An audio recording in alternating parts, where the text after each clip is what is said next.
pad site. It's like MTV Cribs. All right, so this is where we're going to have our cars parked for the most part. We have them to where we can move in and out in different spots right now because we need to. But this is where our foundation for our building is.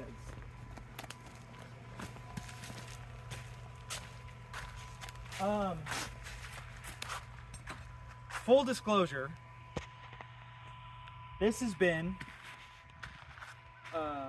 the challenge of this whole process by far. It was easier to buy the place. It was easier to move our entire life. It was easier to quit my job. It was easier to go and have less stuff.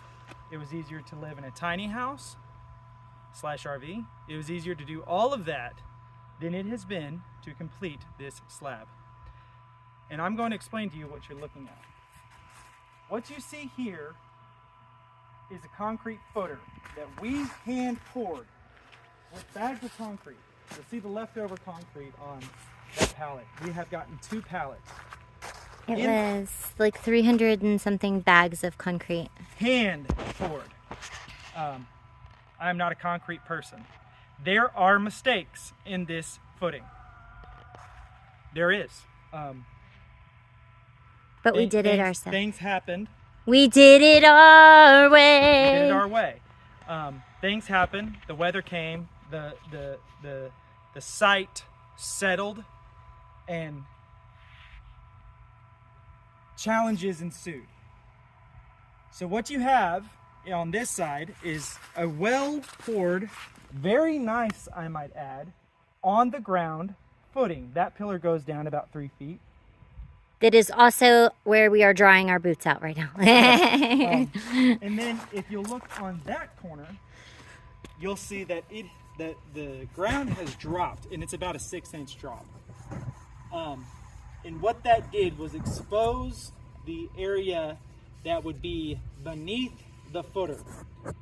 The rock and clay and mud material you can see there is material that I have brought in and placed there in order to bring the ground up level to with where the footer is supposed to be.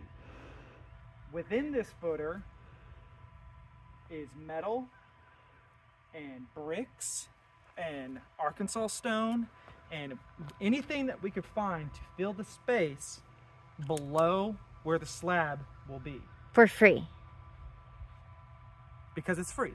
That rock is free. Well, it's already been purchased because we purchased it with the land. But the struggle, okay, and to be honest with you, I'm okay with the footing and the footer being a little jank because the building is just going to sit on top of this. And the building floor doesn't start until inside this footer, okay? So if it's a little messed up, or the mold broke, or the land dropped and the footer sank, or if something is a little messed up, it's okay, because this inside slab is going to be poured all at one time by the use of modern technology. And that will be our third big piece of heavy machinery. Big third heavy piece of machinery. Everything else has been done by hand. And then any major infrastructure mistakes that are within this footer, obviously I will have to fix it.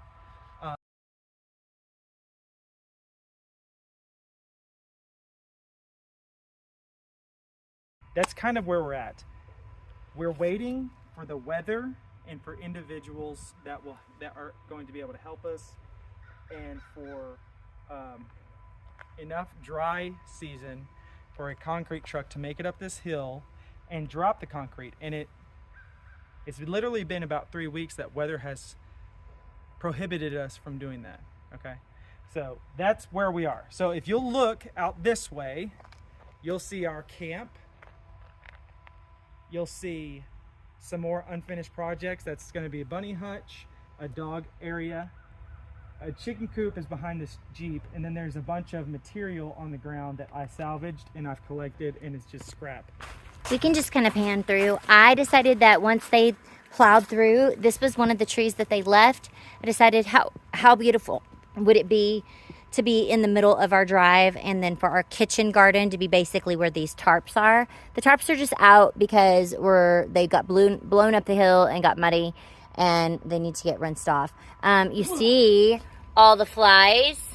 Yep, we're in the country. Okay. And then now, this is scrap wood. This is scrap metal.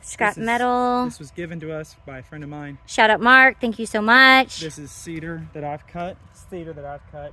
This is the base for my elevated chicken coop hen house. It will house 6 hens, and it will have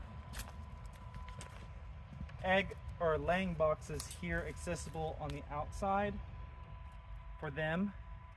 What are they? Hen box. Nesting box. Yeah, and then on the outside, the whole house will come up like this. Then on the outside there'll be little hinge doors here for us to get them eggs. And then their poop will fall through this grate. Yeah, and this is and do what poop do? This is concrete mesh, and what you're thinking is, oh, that's going to be too sharp to whatever for them to walk on. Well, they're not going to actually walk on this, okay? There's going to be slats for them to move on, and there'll be spacing in between. If their foot happens to go on it, it's not terrible. It's not going to destroy them. They're not going to be on this all the time, and there's going to be levels in here for them to jump up and be on. It's going to be a pretty big hen house. They're not going to be walking directly on this. This is here to keep things out, but also to allow their chicken doo-doo to drop through and to end up down here into this area, which will be a pretty good chicken run, which we plan to fence off only for things to keep out. The chickens will be able to jump over that and go forage and do all their stuff. And going back to what she was talking about before, wild blackberries, they're everywhere. Yeah, and we didn't realize, we thought, oh God, these brambles, these thorns, these things. And so we were just whacking it down in order to make it through and clear out land. Well, from what I've been told, we're not doing that no more. You can't kill them. Well, that's even lovely. if we walked down the whole area. See, this is all back here. These are all blackberries. Blackberry. All that's blackberry. All that gray stuff, that's dead blackberry that will come up mixed in with the other wild stuff. Okay, so come over here. Our RV. And this incredible porch, which also serves as a water capture. This slit was cut. Yeah, just from the rain the last couple of days, yep. I caught that much water. She caught all that water. This slit was cut out of a necessity for drainage because this was about to fall into the RV the other day. Which it already has, and it messed up my nose when the snow came. But I need to put a support here. But in all actuality, it's kind of cool because it does serve as a way to capture water. And we could put a funnel here and run it out to a tank. And that's what I do love about, like, when things so far, like, you and I both have been very creative, very ingenuitive, I don't think we've had to stick to practicalities. It's not like, oh, that's not what that's supposed to be used for. We've also tried to reuse, repurpose, upscale things. Upcycle. And so, I think we're getting into our hippie vibe. Hey, we're getting into our hippie vibe, but also we want there are some comforts that come with having a covered porch. You're not, when you walk outside to sit, I mean, we can eat dinner out here. It's beautiful when the lights are on and things are happening. It's a vibe. It's peaceful. I built the deck out of the old forms for the footer because nothing's wasted. It's not wasted. The ground beneath, when you walk out of that door and you're straight into wilderness, it's uncomfortable.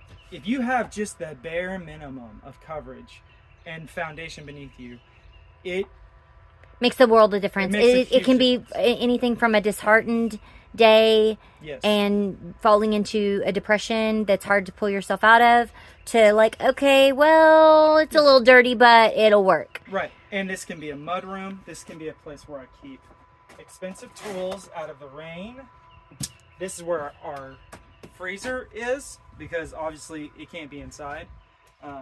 We keep our freezer if I get a deer or we have ice cream for once or popsicles. We can freeze them. And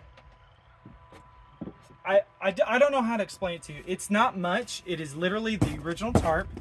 It's some cedar posts that I sunk into the ground as far as I could go with cedar bracing.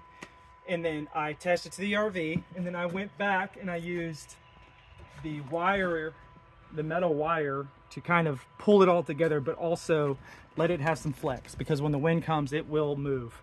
If it can't flex, it'll just like rip this tarp. So there's some engineering involved. You want to walk to the creek? So let me think. I don't want to go around that way. We'll go around this way. So that's our pad site. So we're in the process of getting concrete poured. The water line in the middle, that is functional. It comes up, provides us with water. That is a trench dug for the sewer line to go out that way to our septic. There will be a housing right here in the middle for a water manifold, which will allow us to tap into the water line and run lines laterally across our land. So we're just on this last point of milestone for this slab. And hoo-wee! I am so ready for a building. We're gonna cry. When that happens, I might cry happy. All right, so come over here. Oh, another thing. If you look here, this is red clay. This is cut pad site red clay. We planted grass. Chastity spread grass seed. But first I did sawdust. Thank you, Cody and Jen, and wood chips in order to start. To get the pH levels and all that stuff ready. And it grows on red clay. Huge win. When I first saw that grass popping up on this red clay, it was hope. It was great. Good. Brings you over here to our timber pile. This is all the timber that they cleared out for our pad site. It sits here. It needs to be cut. It can be used. It can be burned. But here it sits with my little generator shed slash thing. Tarp. We are able to go with filling up 3 or 4 gas cans. We can go 3 or 4 days. It costs us to run the generator. People have been asking about this. It costs to run the generator. It costs about $7 or $8 each night. Or for 4 days, it's like having another vehicle and somebody traveling back and forth to work on a daily basis. You know, $35, $40. It's not exactly convenient, but it has been something that we have gotten used to. We've got a little plan. We have our little routine with it. We have a routine. And it makes the RV cozy. There have been some nights where we've needed to run the propane as well. And that is, I would say $22 a month for propane. Yep. So right now, being on a generator and being off-grid is more expensive, say, than a small house electrical bill. Yeah. And I think that it's going to prep us for having extra money and being comfortable paying our electric bill. Yes. I'm super happy with this generator. it's been such a huge blessing. There's actually an onboard generator that it works, but it doesn't provide electricity. This does that. It's outside, it's dirty and whatever because we keep it outside, and it runs during the rain, which is why I have this set up. I didn't want to make like a permanent shed shelter for it, just because hopefully one day this will be only in emergencies. A distant memory. So it's just on a pallet. It's on a pallet, and I've got it leveled on stones, and then I dropped these posts, and then those in the back, they're all the way in the ground, and it keeps it in place because, as you can see, the water runs underneath it. And again, his little wedging system, and then water. This water is actually the trench that the bulldozer dug for us. I guess we didn't know, but a pad site has to have drainage, and so the water that comes from the up the hill, back from the national forest where there's little creeks and all of that, it comes down, and then how smart was the guy that he's like, hey, you guys need a trench. So he dug us a little thing, and we've had to retrench that a little bit here and there because it's just so powerful when it comes down the hill. This actually has kind of turned into a little waterfall. This Yeah. isn't like this. The sewer line that comes out of the RV goes straight into this trench for the gray water. Go like this, you have a mosquito. Mosquito. For the gray water. We do run the gray water down the hill. Because by the time it gets down the hill, it's not. It's gone. It's not pee. The black water, the poop water, the poop, the volatile, dangerous stuff does not go down the hill. It is loaded into a blue barrel and hauled to a dump site before y'all give me any Troubles. Now that's not to say that there has not been a time where I've had to dig a hole and dump poop water here when I was not able to get it off site. The land. Yeah. But for the most part, only thing that goes down that stinky slinky is gray water, and we don't use soap. In the traditional sense. Yeah, and the cleaning products that we do use are 100% natural, biodegradable. Yeah, so we're trying out some things. I still do use bleach on occasion to kill mildew and things like that. But yeah, the citrus oil. Yeah, the Mela brands, citrus oil. It's all natural. So it's not completely natural. It does have some ingredients that are not like you wouldn't want to drink them, but they're way less toxic than, say, what you would get on the shelf at Walmart. No, don't go that way. Oh, don't go that way? No, you can't get down there. Oh. See, Jared goes on hikes a lot more than I do. Jared gets to go and forage and explore and hunt when I get to go to Texas.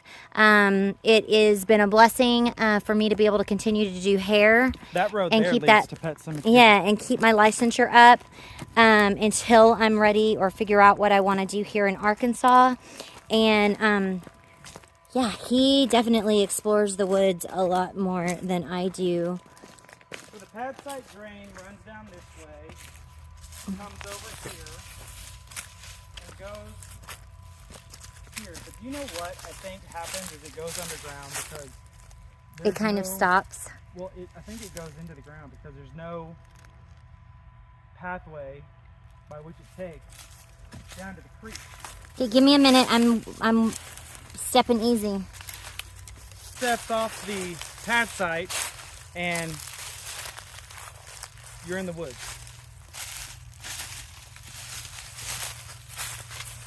We will have animal paddocks and things like that. But for now, we're just very careful about where we decide to place things. We want people to be as excited to come and visit here as we were the first time that we explored it.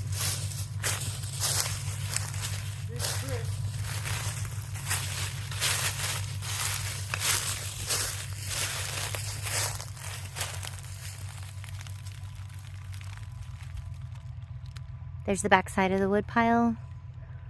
So we've got probably 20 yards away, and I don't know if you can hear it. I like to come out here and find the moss and the ferns and the natural little wetland grasses that grow. All of this stone is natural. It's here. It's been here from at least hundreds of years. And here is, now part of this creek is not our property and part of it is our property. Yeah, so actually the line is like right here where I'm at. So Okay. The water goes onto us and then swings back onto our neighbor. So like it's at this juncture, this is split. This side is our neighbor and this side is us. Show me again. Show me this side that you're standing on with your right foot. This is us, and this is our neighbor. But for the most part, if you go back this way with the camera, the creek snakes around back this way. From about that point all the way back, it's all us. It's all us. But you know, Sounds like a little rushing river. It's so nice.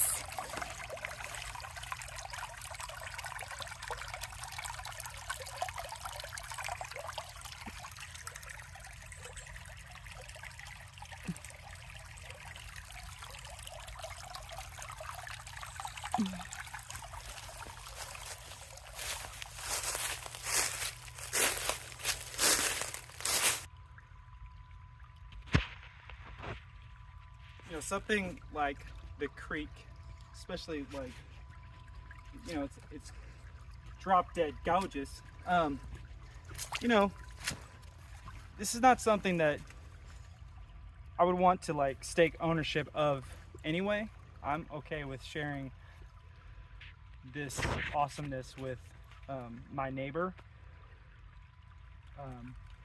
But if it came down to it, there is a little cut through right there. I don't know if you can see. The creek splits this way, but it can continue going on that way if we ever wanted to divert some water to our place. But I have no need for that. You know, we don't really want to mess with any of this. And it's bounty. Mm-hmm. Should be shared. So it's not like, oh, that's my creek. Well, it's, you know, I don't see it like that. I see it as we have access to this just a little bit closer than anybody else would. Very thankful for it. It's beautiful, and it is you know, it is very peaceful and serene. But we're just borrowing it. It's God's creek. Or like my niece said, this Mina's creek. I wonder if it's cold. Oh! Is it still so cold? Yeah, but it'll be nice in the summertime.